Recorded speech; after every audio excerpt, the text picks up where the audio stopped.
ফাইন্নাল ইলমা নূরুম মিন ইলাহি, ফাইন্নাল ইলমা নূরুম মিন ইলাহি, এই মনে থাকাটা এটা আল্লাহ প্রদত্ত একটা নূর।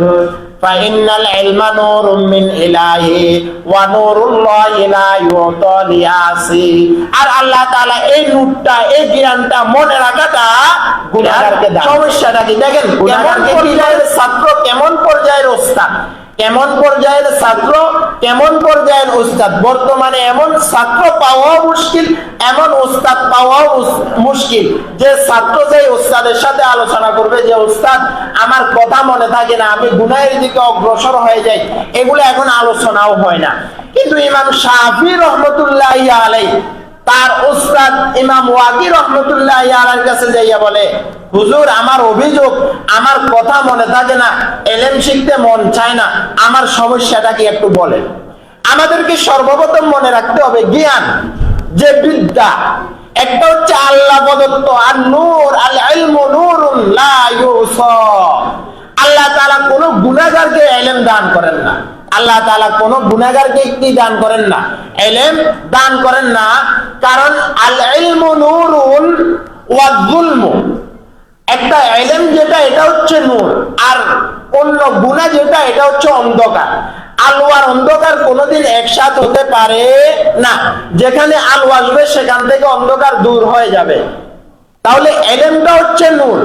ইলম, এই নূরের জায়গায় যখন গুনাহ চলে আসবে, এই নূরটা সেখানে থাকে না, এই নূরটা সেখানে থাকে না। তাহলে বলতেছিলাম ইমাম শাফি রহমতুল্লাহি আলাইহি উস্তাদের কাছে অভিযোগ করে, কি অভিযোগ করে?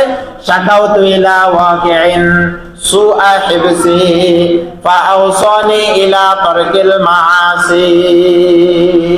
ইমাম শাফি রহমতুল্লাহি আলাইহি তার ভাষায় অভিযোগ করে, শাকাউতু ইলা ওয়াকিইন সুআ হিবসি ফাআওসানি ইলা তারকিল মাআসি ফাইন্নাল ইলমা নূরুম মিন ইলাহি ওয়া নূরুল্লাহি লা ইউতা লিয়াসি।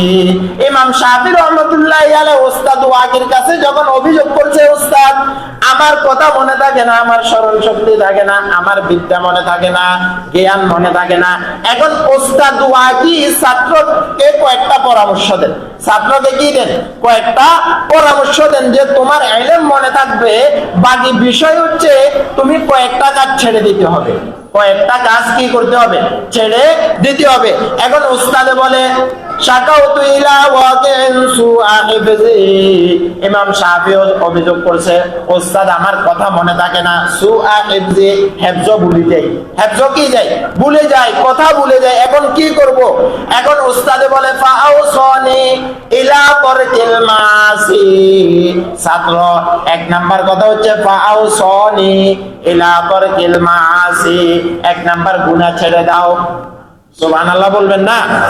কেমন উস্তাদ কেমন ছাত্র, কেমন উস্তাদ কেমন ছাত্র।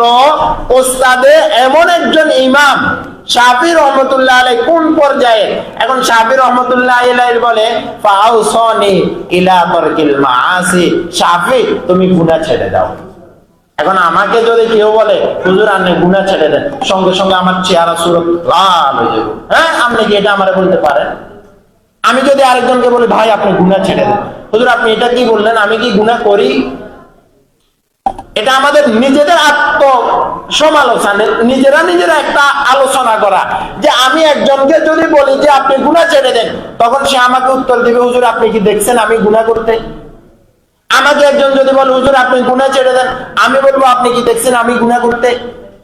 এটা হচ্ছে আমাদের অবস্থা। কিন্তু আল্লাহ তাআলা বলে ওয়াদারু যাহিরুল ইসমি ওয়া বাতিনা, বান্দা তোমার প্রকাশ্য গুনাহ অপ্রকাশ্য গুনাহ সবগুলা তোমাকে ছেড়ে দিতে হবে, সবগুলা তোমাদের হাতের কামাই, সবগুলা তোমার হাতের কামাই, তোমাকে ছেড়ে দিতে হবে।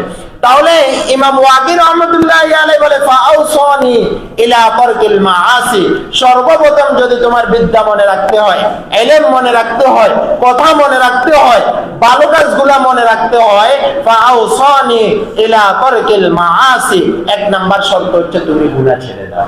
এক নম্বর শর্ত হচ্ছে কি? তুমি গুনাহ ছেড়ে দাও। এরপরে বলেন ফাইনাল ইলমা নূরুম মিন ইলাহি, ফাইনাল ইলমা নূরুম মিন ইলাহি, মনে থাকাটা এটা আল্লাহ প্রদত্ত একটা নূর। ফাইনাল ইলমা নূরুম মিন ইলাহি ওয়া নূরুল্লাহি লা ইউতা লিয়াসি। আর আল্লাহ তাআলা এই নূরটা, এই জ্ঞানটা মনে রাখাটা গুনাহগারকে দান করেন না। গুনাহগারকে কি করেন না? দান করেন না। তাহলে বলতেছিলাম দ্বিতীয় নম্বর গুনাহের দ্বিতীয় নম্বর যে ক্ষতিটা হয় থাকে সেটা হচ্ছে যে আমার আপনার কথা মনে থাকবে না, আমার আপনার বিদ্যাগুলো অন্তর থেকে চলে যাবে, আমার আপনার নূরগুলো অন্তর থেকে চলে যাবে, আমার আপনার জ্ঞানগুলো অন্তর থেকে চলে যাবে। তাহলে গুনাহ